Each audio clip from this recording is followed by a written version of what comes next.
তাহাজ্জুদ আর ফজরের অভ্যাস আছে যার, রহমত পূর্ণ প্রভাত হয় তার। আলহামদুলিল্লাহি রাব্বিল আলামিন, আসসালাতু ওয়াসসালামু আলা সাইয়্যিদিল মুরসালিন, আম্মা বা'দু, ফাউযু বিল্লাহি মিনাশ শাইতানির রাজীম, বিসমিল্লাহির রহমানির রহিম। আসসালাতু ওয়াসসালামু আলাইকা ইয়া রাসূলুল্লাহ ওয়া আলা আলিকা ওয়া আসহাবিকা ইয়া হাবিবাল্লাহ। আসসালাতু ওয়াসসালামু আলাইকা ইয়া নবিয়াল্লাহ ওয়া আলা আলিকা ওয়া আসহাবিকা ইয়া নূরাল্লাহ। মাদানী চ্যানেলের দর্শক শ্রোতা, আলহামদুলিল্লাহ আবার উপস্থিত হয়েছে রহমতপূর্ণ প্রভাত অনুষ্ঠান। যে যেখান থেকে আমাদের অনুষ্ঠান দেখছেন, দূরে কিংবা কাছে, দেশে কিংবা প্রবাসে, সকল দর্শককে জানাই আন্তরিক মোবারকবাদ। আলহামদুলিল্লাহ অন্যান্য দিনের মতো আজকের অনুষ্ঠানেও আল্লাহ চাহে কোরআনে পাকের তেলাওয়াত শুনবো, হামদে বারি তাআলা, নাতে রাসূল মকবুল সাল্লাল্লাহু তাআলা আলাইহি ওয়াসাল্লামও শোনানোর চেষ্টা করব আপনাদের আজকের অনুষ্ঠানে। পাশাপাশি একটি বিষয় নিয়েছি আলোচনা করার জন্য, নেকির দাওয়াত দেওয়ার জন্য, কিছু ভালো কথা আপনাদের পর্যন্ত পৌঁছানোর জন্য। আল্লাহ চাই ইনশাআল্লাহ তাআলা আজকের বিষয় আপনাদেরকে জানাবো, আর অনুষ্ঠানে আপনাদের কল আর SMS-গুলো আমরা অ্যাড করার চেষ্টা করব ইনশাআল্লাহ তাআলা।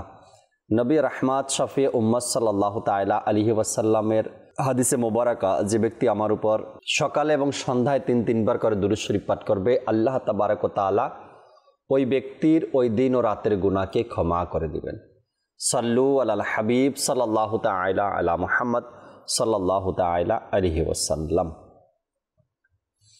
দর্শক, যে যেখানে আছি আমরা ভালো নিয়ত সহকারে কোরআনে পাকের তেলাওয়াত শ্রবণ করি, পাশাপাশি স্ক্রিনে তর্জমাও দেখি। আর আল্লাহ তাবারক ওয়া তাআলা কোরআনে কি ইরশাদ করেছেন, কোরআনের তর্জমা যখন আমরা পড়ব তখন বুঝতে পারবো আল্লাহ তাআলার হুকুম কি রয়েছে আমাদের জন্য।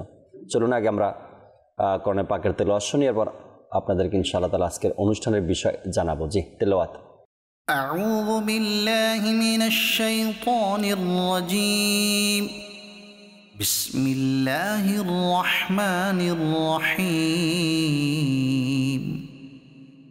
والضحى والليل إذا سجى ما ودعك ربك وما قلى وللآخرة خير لك من الأولى ولسوف يعطيك ربك فترضى ألم يجدك يتيما فآوى ووجدك ضالا فهدى ووجدك عائلا فأغنى فأما اليتيم فلا تقهر وأما السائل فلا تنهر وأما بنعمة ربك فحدث صدق الله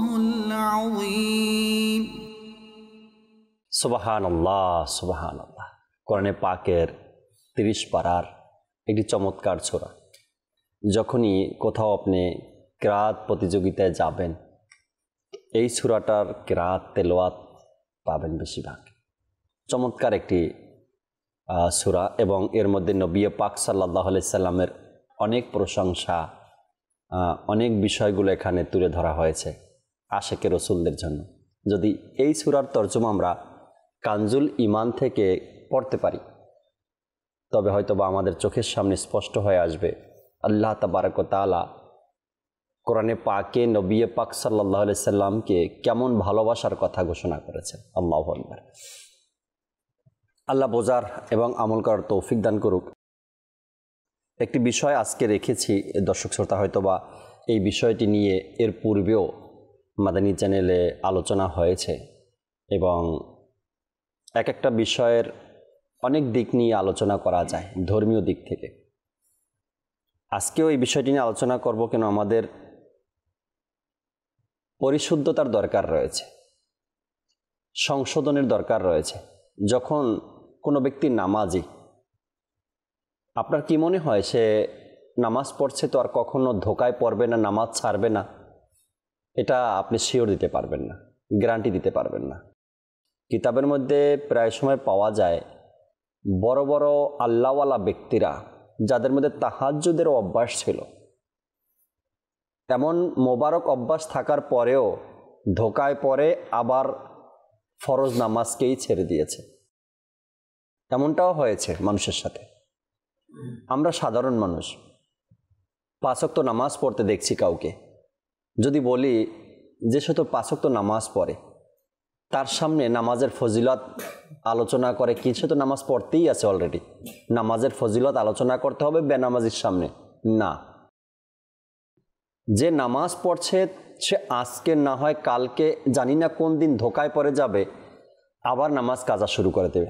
এজন্য নামাজের সামনেও নামাজের ফজিলত, নামাজের সামনেও নামাজ ছেড়ে দেওয়ার শাস্তি আলোচনা করা উচিত, যেন আরও মজবুত হয়, আরও ভালো করে যেন আঁকড়ে ধরতে পারে। ঠিক আমরা তো কখনোই আত্মশুদ্ধি করতে পারিনি। যদি বারবার এই আলোচনাগুলো শুনি, হয়তো বা আল্লাহ তাআলা যদি দয়া করেন, আমরা নিজে যদি চেষ্টা করি, আত্মশুদ্ধি হওয়ার সম্ভাবনা রয়েছে। আজকের বিষয়টাই এমন নিয়েছি দর্শক শ্রোতা, আত্মশুদ্ধি। কিভাবে নিজের আত্মার সংশোধন হবে, কিভাবে নিজের আত্মশুদ্ধি হবে, কোন কাজের মাধ্যমে, কোন আমলের মাধ্যমে, কিভাবে আজকের অনুষ্ঠান থেকে ইনশাআল্লাহ তাবারাক ওয়া তাআলা এ বিষয় নিয়ে কোরআন ও হাদিস থেকে বিস্তারিত আলোচনা করার আমরা চেষ্টা করব। সাথে আছেন কামরুজ্জামান ভাই, আল্লাহ চাই ইনশাআল্লাহ তাআলা তার থেকেও চমৎকার কিছু বিষয় আজকে আমরা জানার চেষ্টা করব আত্মশুদ্ধি নিয়ে ইনশাআল্লাহ তাবারাক ওয়া তাআলা। আর জুনায়েদ ভাই আমাদের সাথে আছেন। আলোচনায় যাওয়ার পূর্বে জুনায়েদ ভাই থেকে আমরা ইনশাআল্লাহ তাবারাক ওয়া তাআলা হামদে বারি তাআলা শুনি, এরপর আজকের যে বিষয় নিয়েছে নিয়ে আলোচনায় আমরা যাব আল্লাহ চাই ইনশাআল্লাহ তাআলা। জি জুনায়েদ ভাই, হামদে বারি তাআলা শুনিয়ে দিন। সাল্লি আলা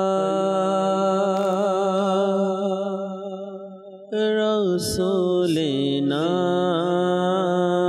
সাল্লি আলা মুহাম্মাদিন সাল্লি আলা নবিয়িনা সাল্লি আলা मुहम्मदिन हम भी मदीने जाएंगे आज नहीं तो कल सही हम भी मदीने जाएंगे आज कल सही आका हमें बुलाएंगे आज नहीं तो कल सही सल्ले अला रसूलिना सल्ले अला मुहम्मदिन सल्ले अला हबीबिना सल्ले अला मुहम्मदिन।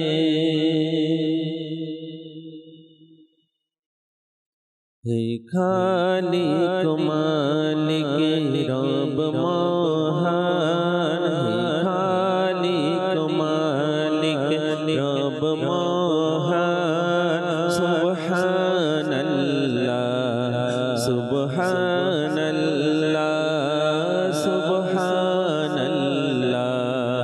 सुब्हानल्लाह। हे खालिक मालिक रब महान, हे खालिक मालिक रब महान, सुब्हानल्लाह सुब्हानल्लाह। তুমি স্রষ্টা আমার, আমি বান্দা তোমার, তুমি স্রষ্টা আমার, আমি বান্দা তোমার। সুবহানাল্লাহ সুবহানাল্লাহ সুবহানাল্লাহ সুবহানাল্লাহ। ভিখারি তুমি দাতা, মোরা ভিখারি তুমি দাতা, মোরা বান্দা তুমি মওলা, মোরা বান্দা তুমি মওলা। মুখ পেখি তোমার ফকির বাদশাহ, মুখ পেখি তোমার ফকির বাদশাহ। সুবহানাল্লাহ সুবহানাল্লাহ সুবহানাল্লাহ সুবহানাল্লাহ। মোরা পাপ করি তুমি মাফ করো, মোরা জুলুম করি তুমি দয়া করো, মোরা জুলুম করি তুমি দয়া করো। ঘিরে আছে তোমার দয়াই দুনিয়া। সুবহানাল্লাহ সুবহানাল্লাহ সুবহানাল্লাহ সুবহানাল্লাহ। এই সালিক অপরাধী আজি শূন্য আমল না মানিয়ে হাজিরে, শূন্য আমল না মানিয়ে হাজিরে। বরদান দক্ষিণা নবীর উসিলায়, বরদান দক্ষিণা নবীর উসিলায়। সুবহানাল্লাহ সুবহানাল্লাহ সুবহানাল্লাহ সুবহানাল্লাহ। হে খালিক মালিক রব মহান, হে খালিক মালিক রব মহান। সুবহানাল্লাহ সুবহানাল্লাহ সুবহানাল্লাহ সুবহানাল্লাহ। মোরা অপরাধী সাতার তুমি, মোরা অপরাধী সাতার তুমি, মোরা পাপী গফার তুমি, মোরা পাপী গফার তুমি। গুনাহগারের প্রতি তোমার দয়া, গুনাহগারের প্রতি তোমার দয়া। সুবহানাল্লাহ সুবহানাল্লাহ। হে খালিক মালিক রব মহান, হে খালিক মালিক রব মহান। সুবহানাল্লাহ সুবহানাল্লাহ। তুমি স্রষ্টা আমার, আমি বান্দা তোমার। সুবহানাল্লাহ সুবহানাল্লাহ সুবহানাল্লাহ সুবহানাল্লাহ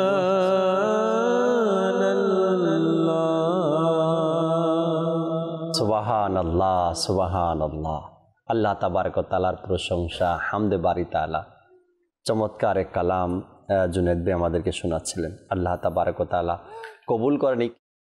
এভাবে করেই যেন আমরা সকাল সন্ধ্যা দিন রাত আল্লাহ তাবারক ওয়া তাআলার প্রশংসা, আল্লাহ তাবারক ওয়া তাআলার রাজি খুশির জন্য আল্লাহ তাআলার হুকুমগুলো পালন করার মতো সেই তৌফিক যেন আল্লাহ আমাদেরকে দান করেন। দর্শক শ্রোতা, আজকের যে বিষয় নিয়েছি আত্মশুদ্ধি। প্রত্যেকটা ব্যক্তির মধ্যে এই খেয়াল, এই ধারণা, এই আশা ভরসা থাকা উচিত নিজের আত্মশুদ্ধির জন্য।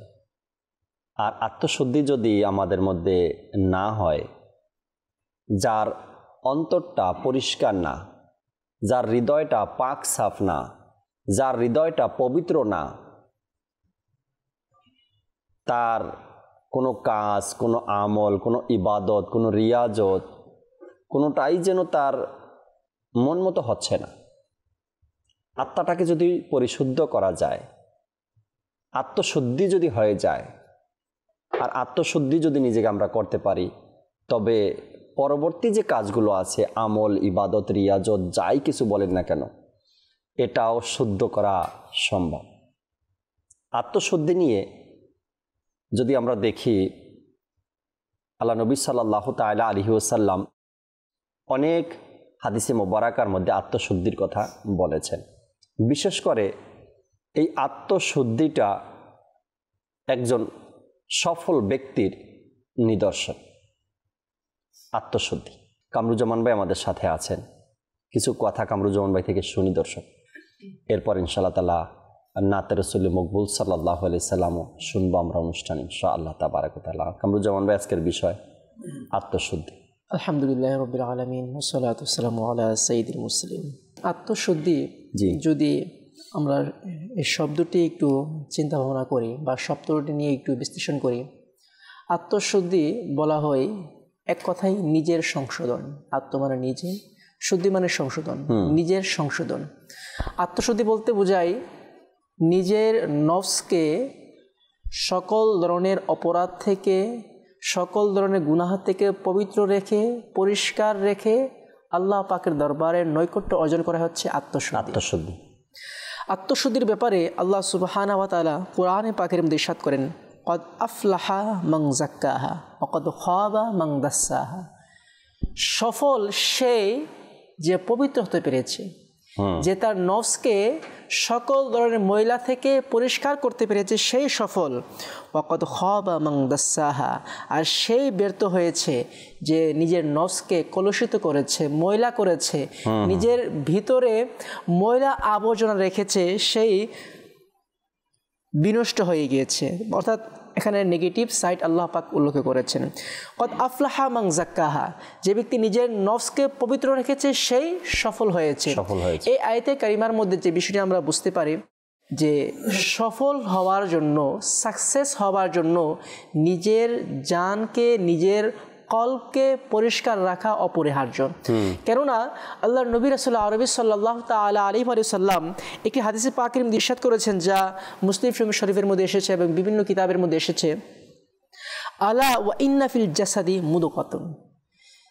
মানুষের শরীরের মধ্যে একটি গোশতের টুকরা আছে, বলা হচ্ছে ইদা সলাহাত সলাহাল জাসাদু কুল্লুহু। যখন ওই গোশতের টুকরাটি সঠিক থাকে, পরিষ্কার পরিচ্ছন্ন থাকে, ভালো থাকে, তাহলে যেন সমস্ত শরীর পরিষ্কার থাকে, ভালো থাকে। ওয়া ইদা ফাসাদাত ফাসাদাল জাসাদু কুল্লুহু, যখন এই অন্তরের, শরীরের ওই গোশতের টুকরাটি ময়লা হয়ে যায়, আবর্জনা হয়ে যায়, মরিচা ধরে যায়, ফাসাদাল জাসাদু কুল্লুহু, তখন সমস্ত শরীরে যেন অপবিত্র হয়ে যায়, ময়লা হয়ে যায়। আলা ওয়াহিয়াল কলব, সেটি হচ্ছে কলব, অর্থাৎ কলব। এই কলবের সাথে আত্মশুদ্ধির পরিচিতি, ওই কলবের সাথে আত্মশুদ্ধি ডিপেন্ড করে। অর্থাৎ আত্মশুদ্ধি মানে নিজের কলবকে সংশোধন করা, নিজের কলবকে পরিষ্কার করা। মুসলিম শরীফে এসেছে, আল্লাহর নবী রাসূল আরবি সাল্লাল্লাহু আলাইহি ওয়াসাল্লাম ইরশাদ করেন, ইন্নাল্লাহা লা ইয়ানজুরু ইলা আজসামিকুম ওয়ালা ইলা সুওয়ারিকুম ওয়ালাকিন ইয়ানজুরু ইলা কুলুবিকুম। আল্লাহ সুবহানাহু ওয়া তাআলা তোমাদের বাহ্যিক দেখেন না, তোমাদের সাধারণ অবয়ব দেখেন না, তোমাদের শরীর দেখেন না, ওয়ালাকিন ইয়ানজুরু ইলা কুলুবিকুম, কিন্তু আল্লাহ সুবহানাহু ওয়া তাআলা তোমাদের কলবকে দেখেন। তোমাদের কলবের মধ্যে আল্লাহ পাক দেখেন তোমরা কি করেছো। কোরআনে পাকের মধ্যে একটি আয়াতে কারিমা রয়েছে, আল্লাহ সুবহানাহু ওয়া তাআলা ইরশাদ করেন, আল্লাযী খালাকাল মাউতা ওয়াল হায়াতা লিয়াবলুয়াকুম আইয়ুকুম আহসানু আমালা। লিয়াবলুয়াকুম আইয়ুকুম আহসানু আমালা, এখানে আল্লাহ সুবহানাহু ওয়া তাআলা ইরশাদ করছেন যে কার আমল উত্তম। এই উত্তম যখন সংজ্ঞা আপনি আসবেন, তখনই কলবের সাথে সম্পৃক্ত, তখনই আত্মশুদ্ধির সাথে সম্পৃক্ত। উত্তম তো তারই আমল যার নফস উত্তম আছে, যার কলব উত্তম আছে। কেননা এই আয়াতে কারিমার মধ্যে আল্লাহ সুবহানাহু ওয়া তাআলা এটি ইরশাদ করেননি যে কার আমল বেশি, কার আমল বেশি ইরশাদ করেননি, বরং ইরশাদ করেছেন কার আমল উত্তম। উত্তমটা কোথায়? এটি নফসের সাথে সম্পৃক্ত, কলবের সাথে সম্পৃক্ত। হয়তো আপনারা শুনেছেন সিদ্দিক আকবর রাদিয়াল্লাহু তাআলা আনহু দান করেছেন, অন্যান্য সাহাবায়ে কেরাম দান করেছেন, কিন্তু তুলনামূলক সিদ্দিক আকবর রাদিয়াল্লাহু তাআলা আনহুর দান যদিও বা কম, কিন্তু সিদ্দিক আকবর রাদিয়াল্লাহু তাআলা আনহু এর এক্সাম তথা সিদ্দিক আকবর রাদিয়াল্লাহু তাআলা আনহুর উত্তম দানশীলতা সকল সাহাবীকে হার মানিয়ে দিয়েছে। এখানে কলবের সাথে সম্পৃক্ত। তো যে বলা হচ্ছে আত্মশুদ্ধি করা, আত্মশুদ্ধির এর কোনো বিকল্প নেই, তথা আল্লাহ পাকের দরবারে নৈকট্যশীলতা অর্জন করার জন্য আত্মশুদ্ধি খুবই অপরিহার্য। জান্নাতে যাওয়ার জন্য আত্মশুদ্ধির প্রয়োজন। এক কথায় যেমন আত্মশুদ্ধি কেন গুরুত্বপূর্ণ, সাইয়্যিদি আলা হযরত রহমাতুল্লাহি তাআলা যখন মুরিদ হওয়ার জন্য আলে রাসূল রহমাতুল্লাহি তাআলার কাছে গিয়েছিলেন, তখন আলা হযরত রহমাতুল্লাহি তাআলা তার কাছে যাওয়ার সাথে সাথে তিনি খেলাফত দিয়ে দিয়েছিলেন। এতে অন্যান্য মুরিদিনরা আশ্চর্য হয়ে গেলেন, বললেন হুজুর আলা হযরত আহমদ রাজা তিনি এসেছেন, আসা মাত্রই তাকে খেলাফত দিয়ে দিয়েছেন, অথচ আপনি অন্যান্য যাকে উলামায়ে কেরাম আসে তারা আপনার কাছে মুরিদ হয়ে তাদেরকে আস্তে আস্তে ধীরে ধীরে কয়েক বছর পর আপনি খেলাফত দিন, কিন্তু আলা হযরতের বেলায় এর ব্যতিক্রম কেন? তখন আলে রাসূল রহমাতুল্লাহি তাআলা ইরশাদ করলেন যে আমি খেলাফত দিতে এই জন্য দেরি করি যে অন্যান্য উলামায়ে কেরাম আসে তাদের নফসের মধ্যে কিছু আত্মশুদ্ধির প্রয়োজন আছে, আত্মশুদ্ধির প্রয়োজনীয়তা আছে, কিন্তু আলা হযরত যখন আমার কাছে এসেছে সে আত্মশুদ্ধি হয়ে নফস নিয়ে এসেছে, আত্মশুদ্ধি হয়ে এসেছেন।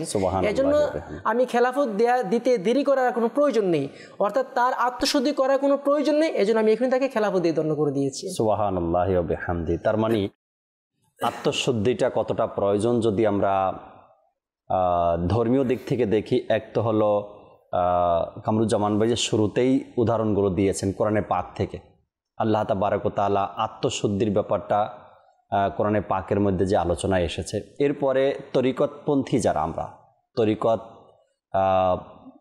যারা পছন্দ করি বা তরিকতের মধ্যে আছি, প্রত্যেকটা মানুষই তরিকতপন্থী হয়, কিন্তু শেষে এসে হয়তোবা রাস্তাঘাট হারিয়ে ফেলে, দিক খুঁজে পায় না কোন দিকে যাব। তো সুফিবাদীতে যারা বিশ্বাসী আমরা, তরিকতপন্থী যারা, আমাদের আত্মশুদ্ধির একটা অনেক বড় কিন্তু টপিক, এটা তরিকতের মধ্যে একটা বিষয়, এটা আত্মশুদ্ধির, তাই না? সকল পীর মাশায়েখ, আপনি হক্কানি পীর মাশায়েখের কাছে যাবেন মুরিদ হওয়ার জন্য, সর্বপ্রথম আপনার জন্য যে সবক, আর সেই সবক হলো আত্মশুদ্ধি করতে হবে, আত্মাকে পরিষ্কার করতে হবে, পরিচ্ছন্নতা রাখতে হবে। তো আত্মশুদ্ধির আলোচনা তরিকতের মধ্যে আগে আসবে, এবং বিভিন্ন পীর মাশায়েখরা নিজেদের মুরিদদেরকে যখন সবক দেন বা মুরিদ করেন, সর্বপ্রথম আত্মার ব্যাপারে তাদেরকে সতর্ক করেন, আত্মাকে কিভাবে পরিষ্কার রাখতে হবে, আত্মশুদ্ধি কিভাবে অর্জন করতে হবে, আত্মশুদ্ধি অর্জন হলেই বাকি কাজগুলো, বাকি আমলগুলো সুন্দর হবে। নবী করিম সাল্লাল্লাহু তাআলা আলাইহি ওয়াসাল্লামের এটা হাদিসে মোবারকা, কোনো এক সাহাবী হুজুর সাল্লাল্লাহু আলাইহি সাল্লামকে জিজ্ঞাসা করলেন, ইয়া রাসূলুল্লাহ, আমাদের মধ্যে উত্তম কে? কোন ব্যক্তি উত্তম? তো হুজুর সাল্লাল্লাহু আলাইহি সাল্লাম ইরশাদ করলেন, ওই ব্যক্তি সবচেয়ে উত্তম যে দীর্ঘ হায়াত পায় এবং নেক আমল করে, আত্মশুদ্ধির সাথে দীর্ঘদিন বেঁচে থাকে, আত্মশুদ্ধির সাথে দীর্ঘদিন বেঁচে থাকে, ওই ব্যক্তি উত্তম। এরপরে হুজুর সাল্লাল্লাহু আলাইহি সাল্লাম আরও ইরশাদ করলেন, ওই ব্যক্তি সবচেয়ে নিকৃষ্ট যে কালো হৃদয় নিয়ে দীর্ঘদিন বেঁচে থাকে, অর্থাৎ হায়াত তো সে অনেক পেয়েছে কিন্তু তার আত্মশুদ্ধি অর্জন হয়নি। তো যদি আমরা উত্তম ব্যক্তি হতে চাই, এখান থেকেও বোঝা যায় আমাদের আত্মশুদ্ধি দরকার। আত্মশুদ্ধি না হলে আর বাকি কাজগুলো আপনি সুন্দর মতো করতে পারবেন না। এখন আত্মশুদ্ধির জন্য আপনাকে জঙ্গলে যেতে হবে না, আত্মশুদ্ধির জন্য আপনাকে বৈরাগ্যতা অর্জন করতে হবে না, আত্মশুদ্ধির জন্য আপনাকে ফ্যামিলি ছাড়তে হবে না, আত্মশুদ্ধির জন্য আপনাকে সন্তানাদি ছাড়তে হবে না, আত্মশুদ্ধির জন্য আপনার ঘর ছাড়তে হবে না। শুধুমাত্র আত্মশুদ্ধির ব্যাপারে চেষ্টা করা এবং আল্লাহওয়ালা ব্যক্তিগণ যে যে পন্থাগুলো আমাদেরকে দিয়েছেন আত্মশুদ্ধি করার জন্য, এগুলো অনুসরণ আর অনুকরণ করা, তবে ইনশাআল্লাহ তাবারক ওয়া তাআলা আত্মশুদ্ধি সম্ভব। কেবলা শাইখে তরিকাত আমির আহলে সুন্নাত দামাত বারকাতুহুল আলিয়াকে দেখেন, সে আত্মশুদ্ধি করার জন্য কোন জঙ্গলে চলে গেছেন বা এমন কোন দেশে চলে গেছেন যেখানে কোনো মানুষজন নেই, একা থাকতে পারবে, একা ঘুমাতে পারবে, একা ইবাদত করতে পারবেন না। আত্মশুদ্ধির নাম দিয়ে আবার অনেক জায়গাতে অনেক কিছু চলে, এটা আমরা দেখি না এমন কিছু না, হয়তো তাদের মধ্যে ইলেম কালাম না থাকার কারণে, মানুষ তাদেরকে ভুল পথ দেখানোর কারণে আত্মশুদ্ধির নামে আজ ঘর ছেড়েছে, সংসার ছেড়েছে, সন্তানাদি ছেড়েছে, কিন্তু এগুলো ইসলাম নিষেধ করে। এটাকে আত্মশুদ্ধি বলে না, এটাকে বলে অন্য কিছু। এমনটা যেন আমরা না করি। সাধারণ মানুষকে আত্মশুদ্ধির নাম দিয়ে আপনি ঘর ছাড়া করছেন, এটাও ঠিক না, এটা নিষেধ করা হয়েছে। তো আত্মশুদ্ধি, আপনি আল্লাহওয়ালা ব্যক্তিদের সংস্পর্শে থাকবেন, ওলামা একরামের সংস্পর্শে থাকবেন, তাদের থেকে সবক অর্জন করবেন। তারা যে পথগুলো আমাদেরকে দেখিয়ে দেয়, যে পথে চললে আমাদের আত্মশুদ্ধি হবে, সেই পথগুলো আমাদেরকে অনুসরণ করতে হবে। আল্লাহ চাই ইনশাআল্লাহ তাআলা আরও আলোচনা করবো আজকের এই বিষয় নিয়ে ইনশাআল্লাহ তাবারাক ওয়া তাআলা। একটা কালাম আমরা শুনি নাতে রসুল মকবুল, এরপর আপনাদের কলও নিব আর আজকের বিষয় নিয়ে আলোচনাও করবো ইনশাআল্লাহ তাআলা। সাল্লু আলাল হাবিব সাল্লাল্লাহু তাআলা আলা মুহাম্মাদ। জি জুনাইদ।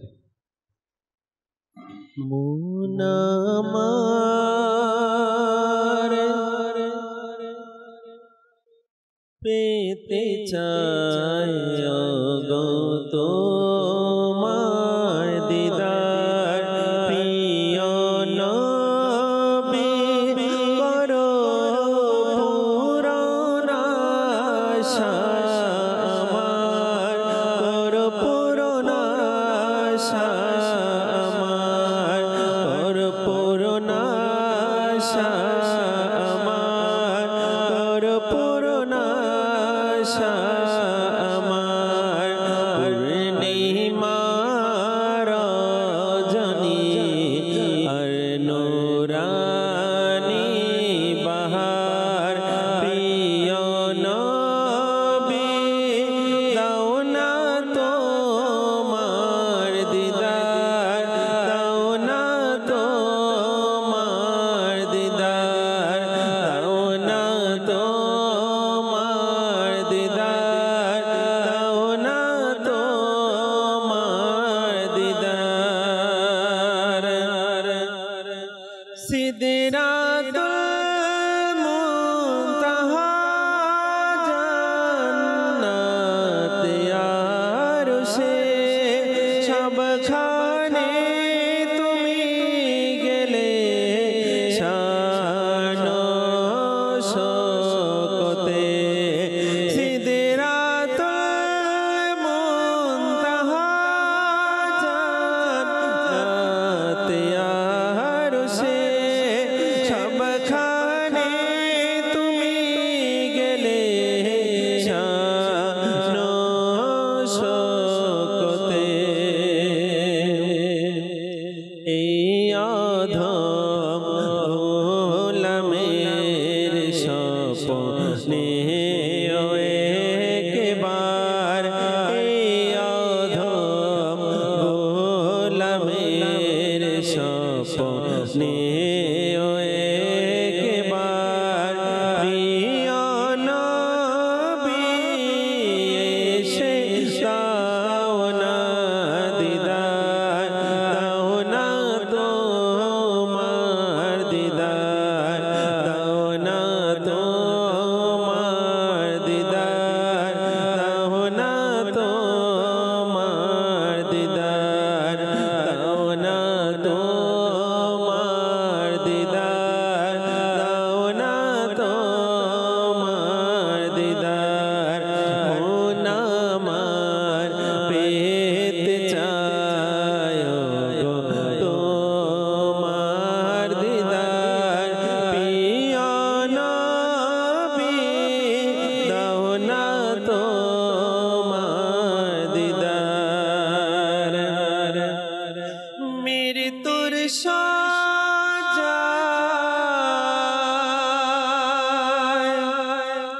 পড়ে আছে গোলাম তোমার, নুরানি চেহারা দেখতে মন বেকুল তার। সিদরাতুল মুনতাহা,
গোলাম তোমার নুরানি চেহারা দেখতে মন বেকুতার মৃত্যুর সাজায় পড়ে আছে গোলাম তোমার নুরানি চেহারা দেখতে মন বেকুতার যেন নিভে না যায় জীবনের প্রদীপ তার যেন নিভে না যায় জীবনের প্রদীপ তার প্রিয় নবী এসে দাও না দিদার দাও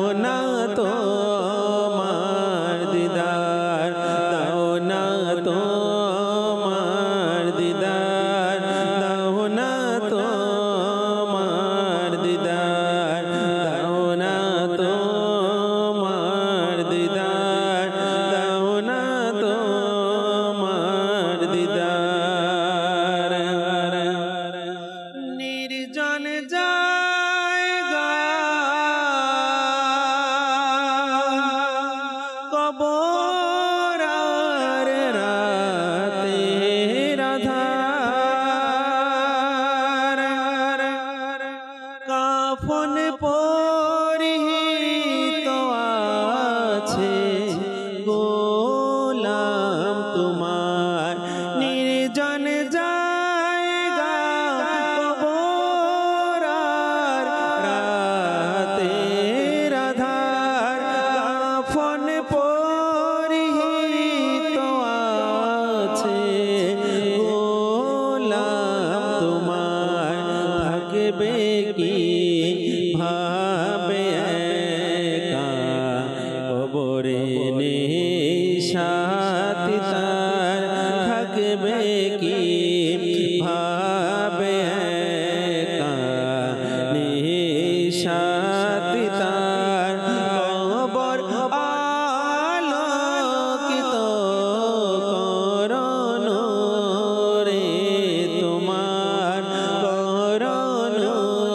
রে তোমার দাও না তোমার দিদার দাও না তোমার দিদার দাও না তোমার দিদার দাও না তোমার দিদার মন আমার পেতে চায় গো তোমার দিদার মন আমার পেতে চায় গো তোমার দিদার প্রিয় নবী করো পূরণ আশা আমার করো পূরণ আশা আমার দাও না তোমার দিদার দাও না তোমার দিদার সুবহানাল্লাহ সুবহানাল্লাহ। আত্মশুদ্ধির এক মাধ্যম এটাও।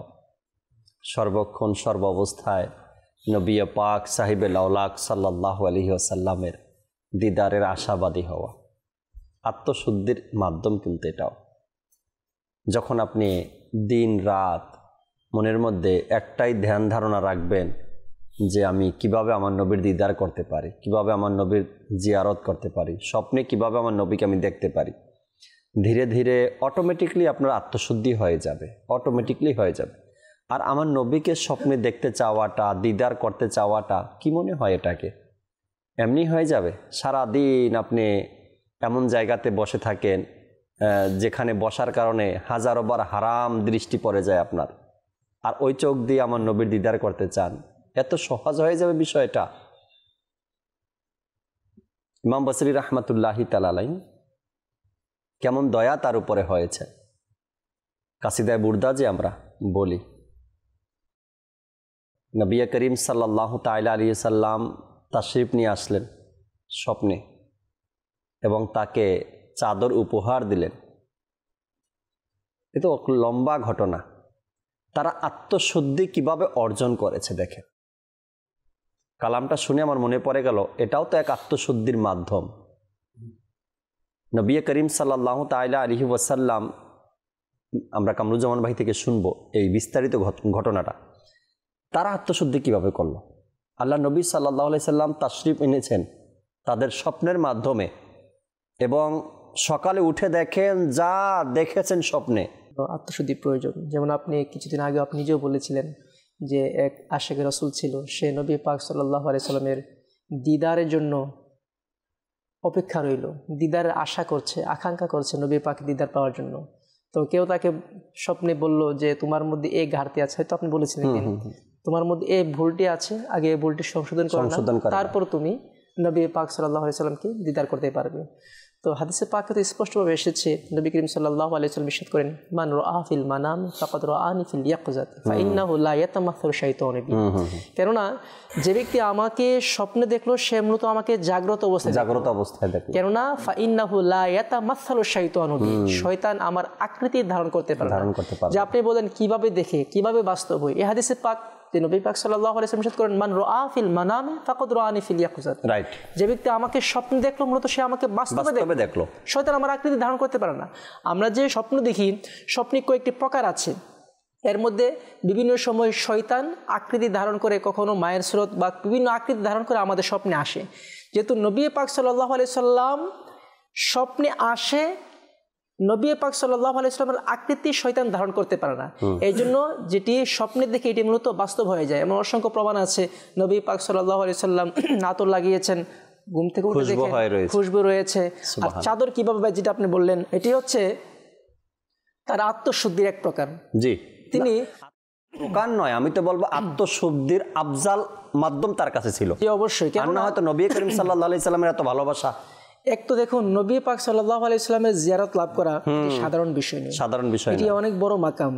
যে নবী পাক সাল্লাল্লাহু আলাইহি সাল্লাম ইরশাদ করেন, যে ব্যক্তি আমার জিয়ারত করেছে তার জন্য জাহান্নাম হারাম হয়ে গিয়েছে। আল্লাহ আল্লাহ আল্লাহ আল্লাহ, জাহান্নাম তার উপর হারাম হয়ে গিয়েছে যে আমাকে জিয়ারত করেছে। তার মানে নবী পাক সাল্লাল্লাহু আলাইহি সাল্লামকে জিয়ারত করা এটি জান্নাত পাওয়ার জন্য উচ্চ একটি স্থান, উচ্চ একটি সার্টিফিকেট। আমি নামাজ ইবাদত বন্দেগী করি, সে ইবাদত বন্দেগী করে আমি জান্নাতে যেতে পারবো কিনা কোনো গ্যারান্টি নেই, কোনো নিশ্চয়তা নেই যে আমি জান্নাতে যাব। আমি ঈমান এনেছি, ঈমান নিয়ে আমি কবরে যাব, কোনো নিশ্চয়তা নেই। নবী পাক সাল্লাল্লাহু আলাইহি সাল্লামের হাদিসে পাকের ভাষা অনুযায়ী নবী পাক সাল্লাল্লাহু আলাইহি সাল্লাম ইরশাদ করেছেন যে আমাকে দেখেছে তার উপর জাহান্নাম হারাম হয়ে গিয়েছে। তার মানে নবী পাককে দেখা জাহান্নামকে হারাম করা। তো জাহান্নাম তো তার উপরে হারাম, জান্নাত তো সেই পাবে যার কল পরিষ্কার, যার আত্মশুদ্ধি হয়েছে, যে নিজেকে শুদ্ধ করে নিয়েছে, সে জান্নাতে যাবে। আর জান্নাতে তারাই যাবে যারা সবচেয়ে উঁচু মাকামের লেভেলের লোক, উঁচু লেভেলের লোক। তো যারা নবী পাককে দেখবে তারা অবশ্যই জান্নাতে যাবে। আর নবী পাককে দেখার জন্য আত্মশুদ্ধি পূর্ব শর্ত। কারণ নবী পাক সাল্লাল্লাহু আলাইহি সাল্লামকে দেখা এটি কোনো সাধারণ কোনো কলবের কাজ না, এটা কাজ নয়। যেমন অসংখ্য আশিক রাসূল তারা ইচ্ছা করে, হাই যদি আমি নবীকে দেখতে পারতাম। কাসিদে বুরদা যিনি লিখেছেন, ইমাম বসরি রহমতুল্লাহি তাআলা আলাইহি, তিনি রোগাক্রান্ত ছিলেন, অসুস্থ ছিলেন, অনেক চিকিৎসার পরও তার সমাধান হচ্ছে না। তো নবী পাক সাল্লাল্লাহু আলাইহি সাল্লাম তো আল্লাহু আকবার, তো নবী পাক সাল্লাল্লাহু আলাইহি সাল্লামের তিনি শানে কাসিদা লিখছেন। লেখার সময় নবী পাক সাল্লাল্লাহু আলাইহি সাল্লামের ভালোবাসা তার অন্তরে বিরাজ করছিল। নবী পাক সাল্লাল্লাহু আলাইহি সাল্লামের কাসিদা লিখছেন, নবী পাক সাল্লাল্লাহু আলাইহি সাল্লামের শানে তিনি পংক্তি লিখছেন। আর নবী পাক সাল্লাল্লাহু আলাইহি সাল্লামের শানে এটি এমন প্রসিদ্ধ হয়ে গিয়েছে যে নবী পাক সাল্লাল্লাহু আলাইহি সাল্লাম স্বপ্নে এসে তাকে চাদর দিয়েছেন এবং কাসিদে বুরদা শুনেছেন। তো এক আল্লাহর ওলি তিনি বর্ণনা করছেন, ইমাম বসরি রহমতুল্লাহি তাআলা তখনও এই কাসিদে বুরদা সকলের সামনে প্রকাশ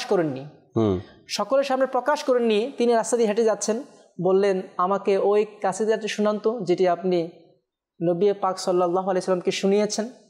তিনি তো অবাক, আরে আমি এই কাসিদা লিখেছি, আপনি কিভাবে জানেন আমি এই কাসিদা লিখেছি, অথচ আমি তো এই কাসিদা এই পংক্তি কারোর সামনে প্রকাশ করিনি।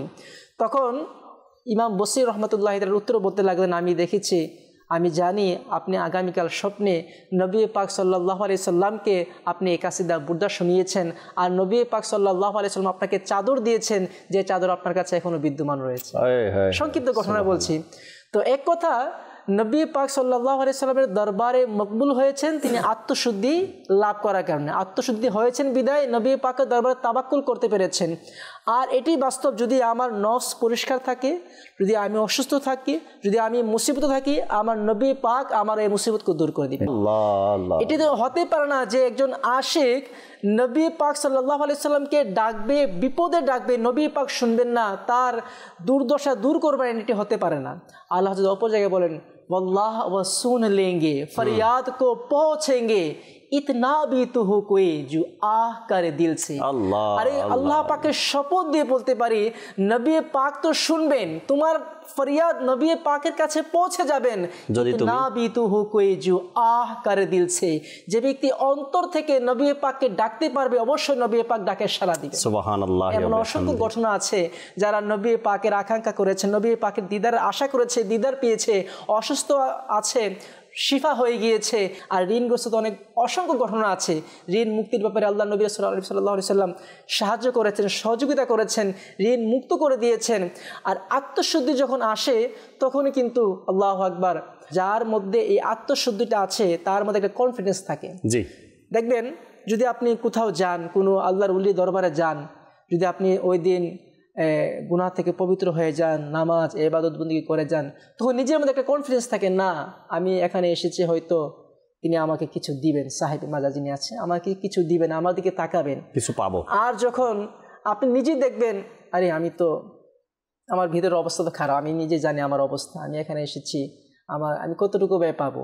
আরও একটি সহজ উদাহরণ, এখানে 5 জন ব্যক্তি বসা আছে, এখন বলা হলো হুজুর আপনি দোয়া করুন।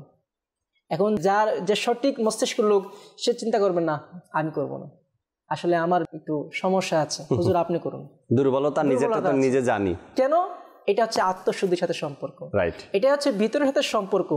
আমার ব্যাপারটা অন্য কেউ তো জানে না, না জানে না। আমার আমলনামাতে আমি কতটুকু পৌঁছালাম, কি আছে আমার আমলনামাতে, আমারটা আমি বেশি জানি, আমার চেয়ে বেশি আর কেউ জানে না। এই আত্মশুদ্ধির ব্যাপারটা মাঝে মধ্যে সাধারণ মানুষের সামনে ফুটে ওঠে। গাজীপুর থেকে একজন ইসলামী ভাই আসছেন ফয়জানে মদিনে দেখা করার জন্য, বৃহস্পতিবার দিনের কথা। তো তিনি আমাকে বললেন দাওয়াত ইসলামী 3 দিনের সুন্নাতে ভরা ইজতেমার আগের দিনের একটা ঘটনা। তো তিনি বললেন আমার কিছু পেরেশানির কথা আমাদের রুকনে শুরা যে আছে তাকে শোনালেন, রুকনে শুরাকে শোনালেন যে এই পেরেশানিতে আছে, একটু দোয়া করিয়েন আমার জন্য। তো পরের দিন সম্ভবত যখন আবার তিনি আসছেন ইজতেমার মাঠে, রুকনে শুরা নিজের থেকে বলতেছেন আপনার জন্য তো সুসংবাদ, আপনি পেয়েছেন সুসংবাদ। ওই ইসলামী বললেন কি আমি তো তখন খুঁজে পাইনি এমন কি সুসংবাদ আমার জন্য। এর পরবর্তীতে মনে পড়ছে যে যেই পেরেশানি নিয়ে আমি দোয়া করার কথা বলছিলাম, ওই পেরেশানিটা আমার দূর হয়ে গেছে, একদিনের মাথায় ওটা দূর হয়ে গেছে। আর এরপরে আমাকে জিজ্ঞাসা করলেন যে আপনার যে সুসংবাদ আসার কথা, সুসংবাদ তো চলে আসছে তাই না?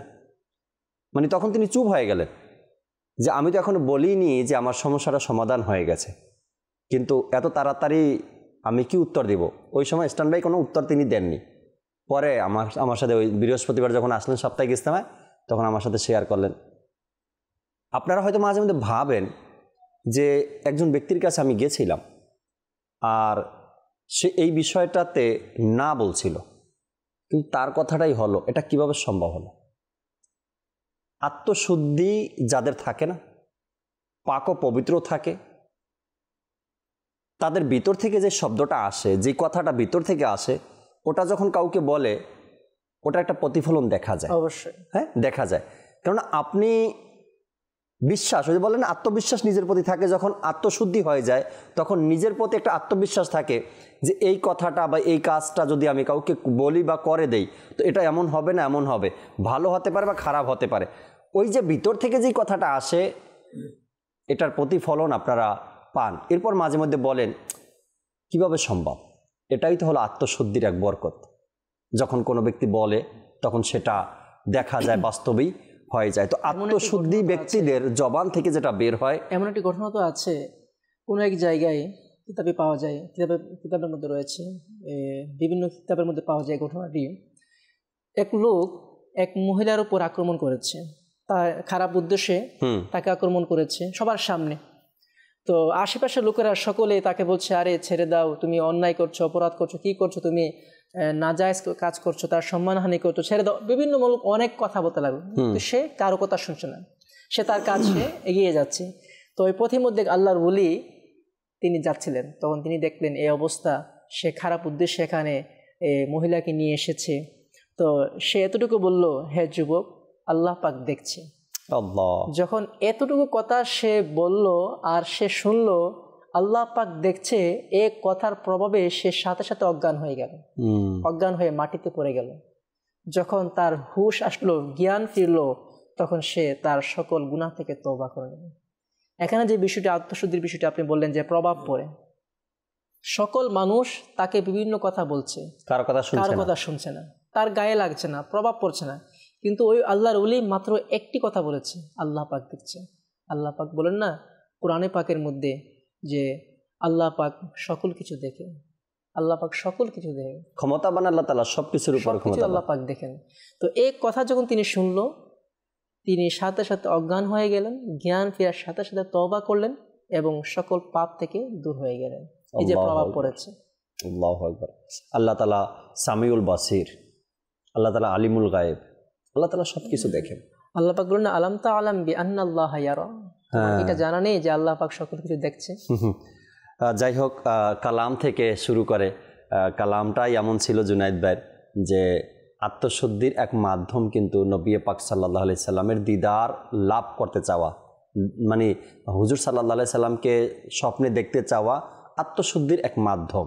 যখন আপনি হুজুর সাল্লাল্লাহু আলাইহি সাল্লামকে স্বপ্নে দেখতে চাইবেন, তখন আপনার আত্মশুদ্ধি হতে থাকবে। কেননা আপনি তখন শর্তগুলো খুঁজবেন। উদাহরণস্বরূপ, যদি আপনার কোনো এমন সংবাদ আসে যে সরকারি চাকরি হবে আর সরকারি চাকরিতে লোক লাগবে, এই শর্তগুলো দিয়ে রাখছে, তখন আমি কি করি, ট্রাই করি এই শর্তগুলো পূরণ করার জন্য।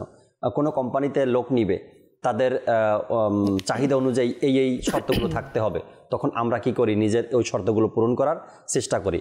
কোনো কোম্পানিতে কম্পিউটারের কাজ জানতে হবে, কোনো কোম্পানিতে এইটা জানতে হবে, ওইটা জানতে হবে, তো আমরা কি করি, সেই কোম্পানির চাহিদা অনুযায়ী নিজের মধ্যে পূর্ণতা নিয়ে আসি, যেন চাকরিটা আমার হয়, আমি যেন পেয়ে যাই। আল্লাহ নবী সাল্লাল্লাহু আলাইহি সাল্লামের দিদারের আকাঙ্ক্ষা যে ব্যক্তি রাখবে, সে চেষ্টা করবে দিদার পাওয়ার জন্য যে চাহিদাগুলো পূরণ করতে হবে, যেগুলো পূরণ করতে হবে, যেটা পূর্ণতা নিয়ে আসতে হবে, এই কাজগুলো করতে হবে আমাকে। আর সেই কাজের মধ্যে একটি কাজ হলো আত্মশুদ্ধি করা। আল্লাহ তাআলা বোঝার তৌফিক দিক। আমরা দর্শকের কিছু কলের দিকে যাব, কলগুলো শুনি, এরপর ইনশাআল্লাহ তাবারাক ওয়া তাআলা আবার আলোচনায় ফিরবো। যে কল শুনিয়ে দিন। আমি সিলেট থেকে বলছি, আমি একটি নাচ শুনতে চাই।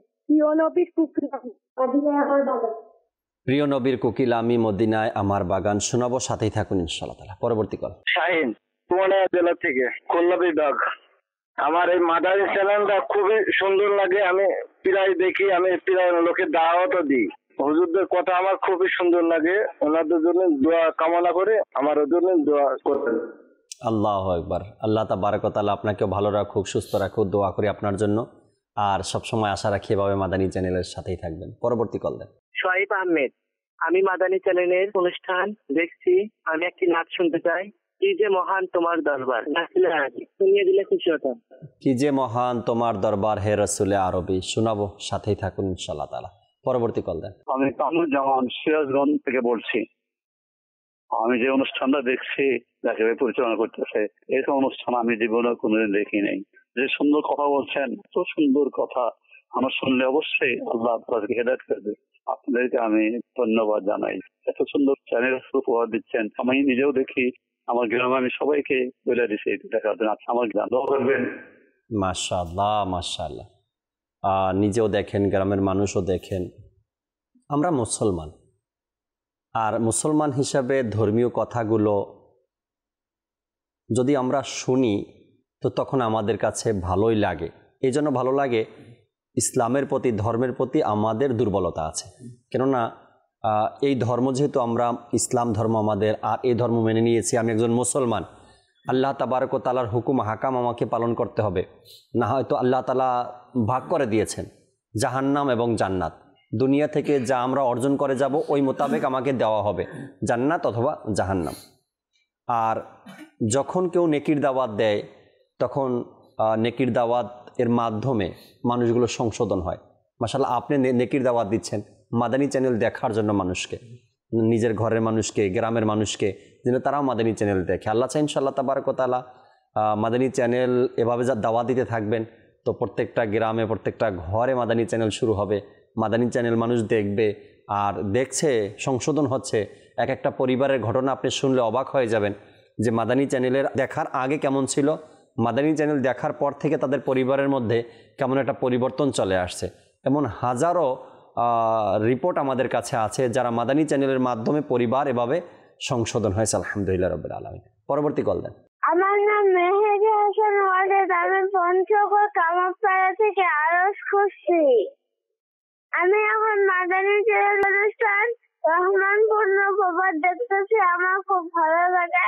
আমি একটি নাচ শুনতে চাই, নাচটি হলো মাদানী মদিনে ওয়ালে। কালাম শুনতে চেয়েছেন মাদানী মদিনে ওয়ালে, শোনাবো, সাথেই থাকুন। আর আপনি তো সবসময় আমাদের সাথেই থাকেন, কলও করেন, SMS-ও করেন। আপনাদের কল আর SMS সবসময় আমরা অনুষ্ঠানে পাই। আলহামদুলিল্লাহ রাব্বিল আলামিন। সাথেই থাকুন, শোনাবো কালাম। পরবর্তী কল দেন। আমি বলছিলাম মোহাম্মদ আব্বাস আলী। মাদানী চ্যানেলটা রেগুলার দেখি, এখনো দেখছি, বর্তমানে দেখতে অনেক ভালো লাগে। পরিবার নিয়ে এখনো দেখছি, খুব ভালো লাগছে। আচ্ছা আচ্ছা আচ্ছা, মাদানী চ্যানেল দেখেন, সবসময় ভালো লাগে আর সবসময় দেখতেও থাকবেন আশা রাখি ইনশাআল্লাহ তাবারাক ওয়া তাআলা। যারাই কল করছেন শুকরিয়া আদায় করছি আপনাদের এতক্ষণ পর্যন্ত আমাদের সাথে থাকার জন্য। আল্লাহ তাআলা কবুল করুক। আজকের যে বিষয় আমরা নিয়েছিলাম আত্মশুদ্ধি, এবং অনুরোধও আসছে দর্শকের কালামের ব্যাপারে। আগে কালাম শুনবো জুনাইদ ভাই, অনুরোধের কালামগুলো শুনে নেই, কি বলে, এরপরে আলোচনায় ফিরি আমরা। জি, কালাম শুনি। কি যে মহান তোমার দরবার রসুলে আরবি,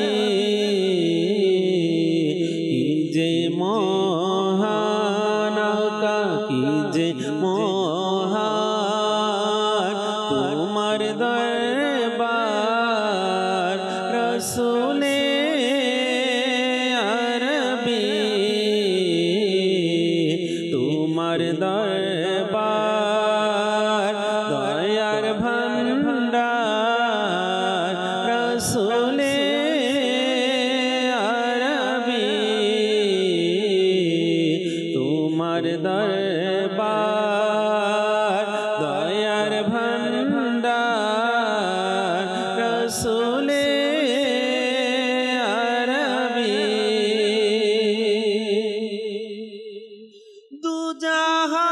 দুজাহানের তুমি বাদশাহ রসুলে আরবি আকা, দুজাহানের তুমি বাদশাহ রসুলে আরবি, তুমি নবীদের রসদার রসুলে আরবি, তুমি নবীদের রসদার রসুলে আরবি, কি যে মহান তোমার দরবার রসুলে আরবি।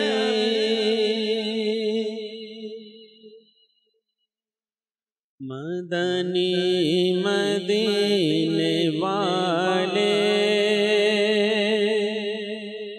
মদনী মদিনে वाले, আমায় কাছে ডেকে নাও না, মদনী মদিনে वाले, প্রেমের সুধা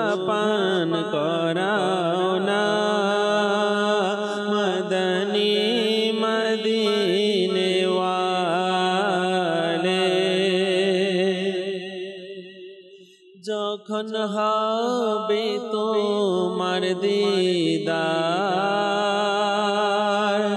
তখনই হবে আমার, যখন হবে তোমার দিদার তখন ঈদ হবে আমার, আমার স্বপ্নে আসো না, আমার স্বপ্নে আসো না, মদনী মদিনে ওয়ালে, মদনী মদিনে ওয়ালে, আকা মদনী মদিনে ওয়ালে, শত পাপের বোঝা আমার,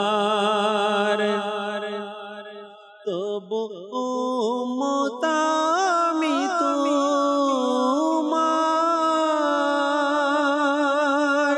শত পাপের বোঝা আমার, শত পাপের বোঝা আমার, তবু উম্মত আমি তোমার, আমায় ক্ষমা করে দাও না, আমায় ক্ষমা করে দাও না, মদনী মদিনে ওয়ালে, মদনী মদিনে ওয়ালে, আকা মদনী মদিনে ওয়ালে,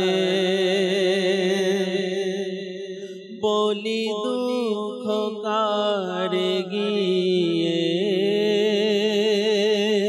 তুমি ছাড়া কে বুঝিবে,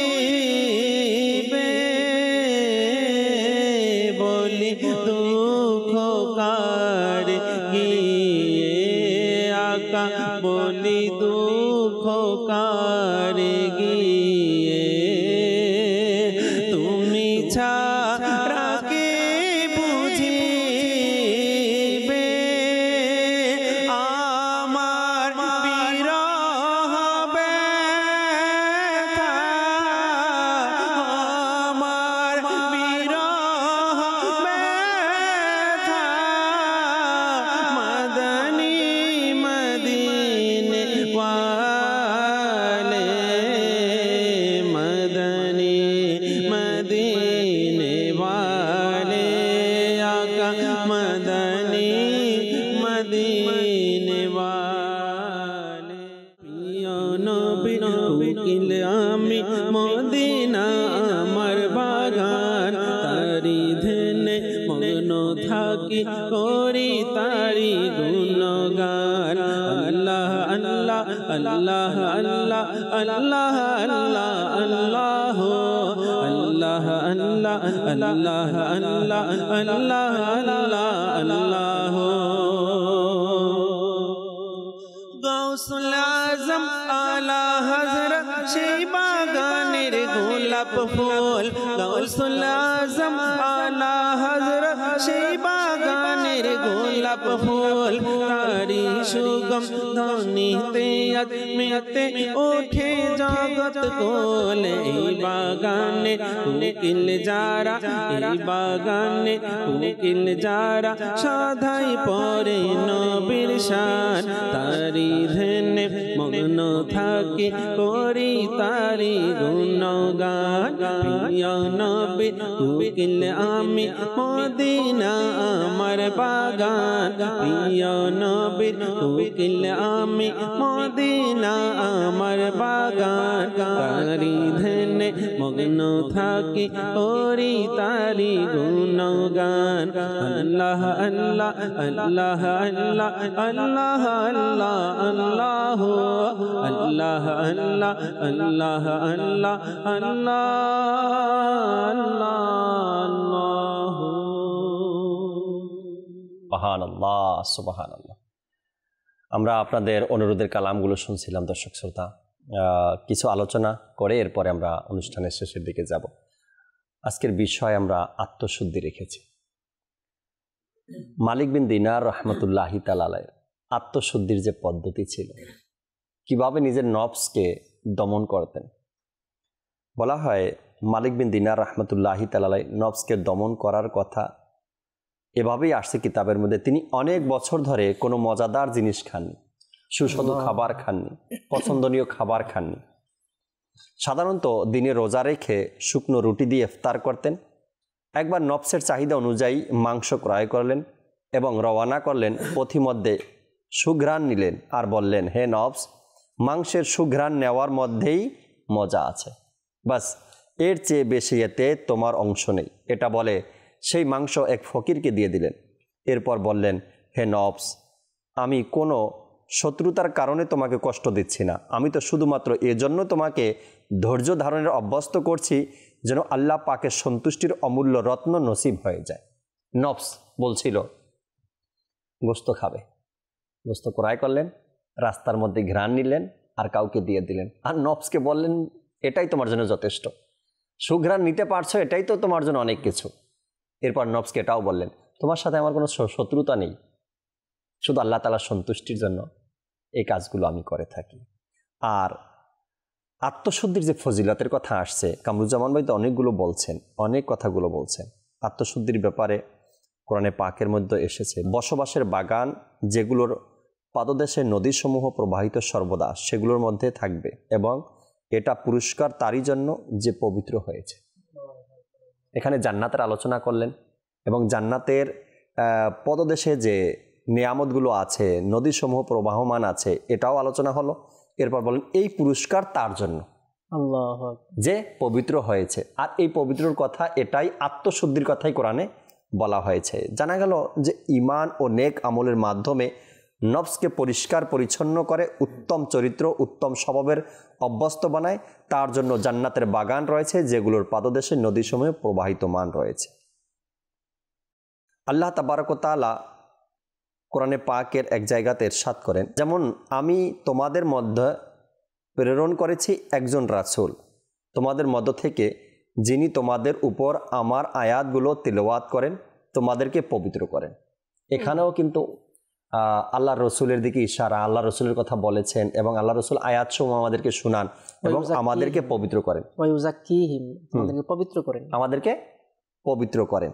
তো আল্লাহ তাআলা এই যে আমাদেরকে পবিত্র করার কথা এবং পবিত্র হওয়ার কথা, যারা পবিত্র হবে তারা জান্নাত পাবে, এ থেকে বোঝা যায় যে আল্লাহ তাআলা আমাদেরকে পথ দেখিয়ে দিয়েছেন যে আমরা দুনিয়ায় থেকে কোন কোন কাজগুলো করব আর কোন কাজগুলো আমাদের আখেরাতে কাজে লাগবে। এখন যদি আমরা এটা না মানি বা না বুঝি, বুঝেও না বোঝার ভান ধরে থাকি, তবে সেটা তো আপনারই ব্যাপার, তাই না? ইসলাম এত সুস্পষ্টভাবে আমাদেরকে বলে দিয়েছেন। এরপরে কামরুজ্জামান ভাইও তুলেছেন এই কথাটা যে আত্মশুদ্ধি যাদের হয়েছে ওই সব ব্যক্তিরা সফল ব্যক্তি, কামিয়াবি ব্যক্তি যাদেরকে আমরা বলি না, সফল ব্যক্তি যাদেরকে বলি, তাদের আলামত হলো তারা আত্মশুদ্ধি করতে পেরেছেন নিজের। সফল ব্যক্তিদের আল্লাহ বোঝার তৌফিক দিক। আরো কিছু কথা কামরুজ্জামান ভাই থেকে শুনি আমরা। আত্মশুদ্ধি, আপনি তো অনেক কথা বলেছেন, এখন আত্মশুদ্ধির কিছু নিয়ম নীতি বা কিছু পদ্ধতি অবলম্বন করা প্রয়োজন, যার মাধ্যমে আমি আত্মশুদ্ধি করতে পারবো। যেমনটি আপনি মালিক বিন দিনার রহমতুল্লাহি তাআলার কথা বলেছেন। ইব্রাহিম বিন আদহাম রহমতুল্লাহি তাআলা আলাইহির ব্যাপারে এসেছে যে তিনি এক গোসলখানায় গেলেন, তো গোসলখানার মালিক তাকে এখানে গোসল করতে বাধা প্রদান করলেন, বললেন যদি তুমি এখানে টাকা না দাও তাহলে গোসল দিতে পারবে না। যেমন বর্তমানে সুইমিং পুল পাওয়া যায়, বিভিন্ন আধুনিক যে গোসলখানা সুইমিং পুল, সেখানে গেলে টাকা লাগে, টাকা ছাড়া গোসল দেওয়া যায় না। ইব্রাহিম বিন আদহাম রহমতুল্লাহি তাআলা আলাইহি গেলেন, মালিক তাকে বাধা প্রদান করলেন, তুমি গোসল দিতে পারবে না। এখন সে কান্নাকাটি শুরু করে দিলেন। তো মালিক বলতে লাগলো যে যদি আপনার কাছে টাকা না থাকে, টাকা লাগবে না, আপনি এমনিতে গোসল দেবেন। তো ইব্রাহিম বিন আদহাম রহমতুল্লাহি তাআলা বললেন, আমি এজন্য কান্না করছি না যে আপনি আমাকে গোসল দিতে বাধা প্রদান করছেন, বরঞ্চ আমি এজন্য কান্না করছি আজ দুনিয়াবি একটি গোসলখানা সুইমিং পুল যেখানে ধনী গরিব গুনাহগার নেককার বদকার সকলেই এখানে গোসল করতে আসে, কিন্তু জান্নাতে শুধু নেককাররাই যাবে। যদি আমাকে সেখানে নেকি না থাকার কারণে বাধা দেওয়া হয় জান্নাতে প্রবেশ করতে, তখন আমি টাকা নেই বিধায় আমাকে এখানে গোসল করতে বাধা দেওয়া হচ্ছে। কাল কিয়ামতের ময়দানে যদি নেকি না থাকার কারণে বাধা দেওয়া হয় জান্নাতে প্রবেশ করতে দেওয়া হবে। তিনি এভাবে নিজেকে সংশোধন করতে লাগলেন। দ্বিতীয় খলিফা আমিরুল মুমিনিন হযরতে উমর ফারুক আযম রাদিয়াল্লাহু তাআলা আনহু তিনি বলেন, হে লোকেরা, কিয়ামত সংঘটিত হওয়ার পূর্বে নিজের আমলের আত্মশুদ্ধিমূলক হিসাব করে নাও। কিয়ামত আসার পূর্বে নিজের হিসাব করার জন্য বলা হচ্ছে। এখন আত্মশুদ্ধির হিসাব আমি করব। ইমাম গাজ্জালি রহমতুল্লাহি তাআলা আলাইহির ব্যাপারে এসেছে, ইমাম গাজ্জালি রহমতুল্লাহি তাআলা আলাইহি একবার নিজের উপর নিজের বয়সের হিসাব করলেন যে আমার বয়স কত হতে পারে। তো বয়স গণনা করতে গিয়ে তখন তার বয়স 60 বছর ছিল। এই 60 বৎসরকে তিনি 12 দিয়ে গুণ করলেন, 720 মাস হলো। 720কে আবার তিনি 30 দিয়ে গুণ দিলেন, গুণ ফলে এসে দাঁড়ালো 21,600 দিন। এ ছিল তার সর্বমোট দিনের সংখ্যা। এবার তিনি নিজেকে সংশোধন করে বলতে লাগলেন, যদি আমার জীবনে দৈনিক একটি গুনাহ সংগঠিত হয়ে থাকে তাহলে আমার দ্বারা এ পর্যন্ত 21,600 গুনাহ হয়েছে। তিনি আবার বলতে লাগলেন যে অথচ এই দীর্ঘ সময়টিতে এমন দিনও থাকতে পারে যে দিনে আমার 1000 গুনাহ হয়েছে। বলতে বলতে আল্লাহ পাকের ভয়ে কাঁপতে লাগলেন, আর এভাবে একটি আওয়াজ দিয়ে তিনি দুনিয়া থেকে চলে গেলেন। তো ইমাম গাজ্জালি রহমতুল্লাহি তাআলা নিজের আত্মশুদ্ধিমূলক হিসাব করছেন যে আমার দ্বারা যদি একটি গুনাহ হয়ে থাকে এত গুনাহ হয়ে গিয়েছে। আর আমাদের অবস্থা তো আল্লাহ এর পুরোটাই বিপরীত। এমন তিনি যে সংখ্যা এখানে ইরশাদ করেছেন এমন গুনাহ তো আমাদের দেখা যায় দৈনন্দিন আমাদের হচ্ছে, মাসিক তো বাদই দিলাম। তো এমন গুনাহ হয়ে যাচ্ছে আমাদের থেকে। তবে ইমাম গাজ্জালি রহমতুল্লাহি তাআলা নিজের এভাবে আত্মশুদ্ধিমূলক হিসাব করছেন। তো নিজের আত্মশুদ্ধিমূলক হিসাব করার জন্য, নিজের নফসকে পরিষ্কার পবিত্র করার জন্য কোরআনে পাকের তেলাওয়াতও অপরিহার্য। যেমনটি আল্লাহ সুবহানাহু ওয়া তাআলা ইরশাদ করেন, ইয়া আইয়ুহান নাস ক্বাদ জাআতকুম মাউইযাতুম মির রাব্বিকুম ওয়া শিফাউল লিমা ফিস সুদূর ওয়া হুদাও ওয়া রাহমাতুল লিল মুমিনিন। আল্লাহ সুবহানাহু ওয়া তাআলা ইরশাদ করেন, হে লোকেরা, আল্লাহ পাকের পক্ষ থেকে তোমাদের জন্য একটি নসিহত এসেছে। এটি এমন জিনিস যা অন্তরের রোগ নিরাময় করে, অন্তরের রোগকে শিফা দেয়। ওয়া হুদাও ওয়া রাহমা লিল মুমিনিন, যা মুমিনদের জন্য হেদায়েত এবং রহমত স্বরূপ, তথা কোরআনে পাক। এই কোরআনে পাকের তেলাওয়াতের মাধ্যমেও সংশোধিত হওয়া যায়, নিজের আত্মা পরিশুদ্ধ করা যায়, পরিষ্কার হওয়া যায়। আপনি ইমাম গাজ্জালি রাহমাতুল্লাহি তাআলার কথা একটু আগে তুলছেন। ইমাম গাজ্জালি রাহমাতুল্লাহি তাআলা আত্মশুদ্ধির কিন্তু চিকিৎসাও দিয়ে গেছেন। আল্লাহু আকবার। তারা দুই ভাইয়ের মধ্যে এক ভাই ছিলেন তরিকতপন্থী, তরিকতের খেদমত করতেন, আর এক ভাই ইলমের খেদমত করতেন। তো এখানে ইমাম গাজ্জালি রাহমাতুল্লাহি তাআলা যে 3টি পদ্ধতি দিয়েছেন, তিনি বলেন যে 3টি বিষয়ের সাহায্যে নফসে আম্মারার মনোবল ভাঙ্গা সম্ভব। 3টি বিষয়ের মাধ্যমে নফসে আম্মারার মনোবল ভাঙ্গা সম্ভব। নাম্বার 1, কামনা বাসনা থেকে বিরত থাকা। নাম্বার 2, নফসের উপর ইবাদতের বোঝা আরোপ করা। আর নাম্বার 3, আল্লাহ পাকের নিকট সাহায্য চাওয়া। এই 3টি মাধ্যম, 3টি চিকিৎসা তিনি আমাদেরকে দিয়েছেন। এই সকল বিষয়গুলো নিয়ে ইমাম গাজ্জালি রাহমাতুল্লাহি তাআলার অনেক ভারী ভারী কিতাব আছে ইমাম গাজ্জালি।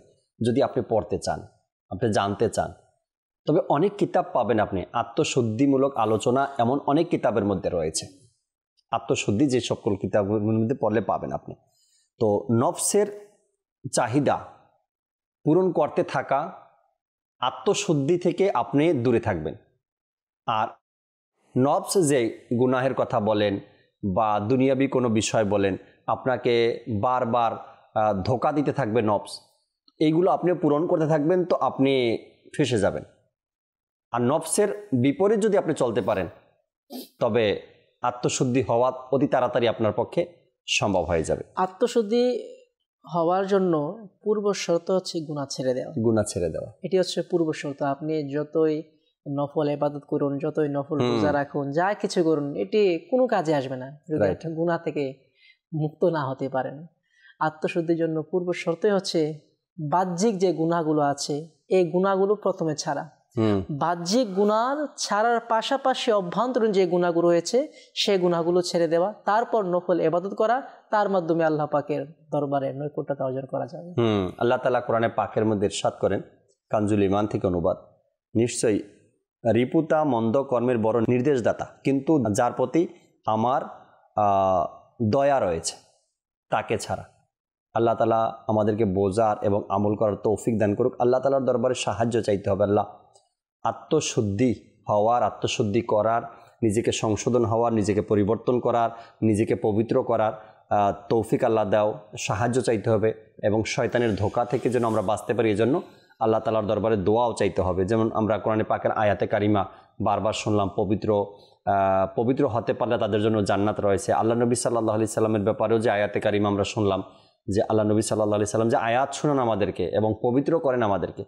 তো আল্লাহ তালা আমাদেরকে বোঝার এবং আমল করার তৌফিক দিক, আমরা নফসের ধোকায় না পড়ে আত্মশুদ্ধি যেন নিজের করতে পারি। আল্লাহ তালা সে তৌফিক দিক। আত্মশুদ্ধির জন্য ওলামা ইকরামের কাছে যাওয়া, আত্মশুদ্ধির জন্য তালিবে ইলমের কাছে যাওয়া, আত্মশুদ্ধির জন্য আল্লাহর ঘর মসজিদে অবস্থান করা, আত্মশুদ্ধির জন্য মদিনাতুল মুনাওয়ারাতে সফর করা, আত্মশুদ্ধির জন্য হেরাম শরীফে সফর করা, আত্মশুদ্ধির জন্য আল্লাহওয়ালা ব্যক্তিদের দরবারে আসা যাওয়া করা, আত্মশুদ্ধির জন্য আউলিয়া ইকরামের কাছে আসা যাওয়া করা, আত্মশুদ্ধির জন্য মাজার শরীফে আসা যাওয়া করা, এগুলো মাধ্যম। আত্মশুদ্ধির জন্য কোরআনে পাকের তেলাওয়াত করা, আত্মশুদ্ধির জন্য নামাজ ইবাদত করা, আত্মশুদ্ধির জন্য দাওয়াত ইসলামী সাপ্তাহিক সুন্নাতে পড়া ইজতেমার মধ্যে অংশগ্রহণ করা, আত্মশুদ্ধির জন্য মাদানী কাফলায় সফর করা। যত আপনি চেষ্টা করতে থাকবেন তত পথ আপনার জন্য বের হতে থাকবে। আল্লাহ তালা আমাদেরকে বোঝার আমল করার তৌফিক দিক। অনুষ্ঠান দেখবেন, এমন সুন্দর দিনী কথাগুলো কোরআন ও হাদিস থেকে আলোচনাগুলো শুনবেন এবং নিজের জীবনে আমল করারও চেষ্টা করবেন ইনশাআল্লাহ। আবার ইনশাআল্লাহ তালা উপস্থিত হব রহমতপূর্ণ প্রবাদ অনুষ্ঠানে। ততক্ষণ পর্যন্ত মাদানী চ্যানেলের সাথেই থাকুন। আসুন আমরা যেখানে আছি দাঁড়িয়ে সালাতু সালাম পাঠ করি। তোমায় লাখো সালাম আকা, তোমায় লাখো সালাম আকা, তোমায় লাখো সালাম আকা, তোমায় লাখো সালাম। প্রিয় নবী সম্মানিত, সর্বগুণে গুণান্বিত, প্রিয় নবী সম্মানিত, সর্বগুণে গুণান্বিত, সম্মানিত গুণান্বিত,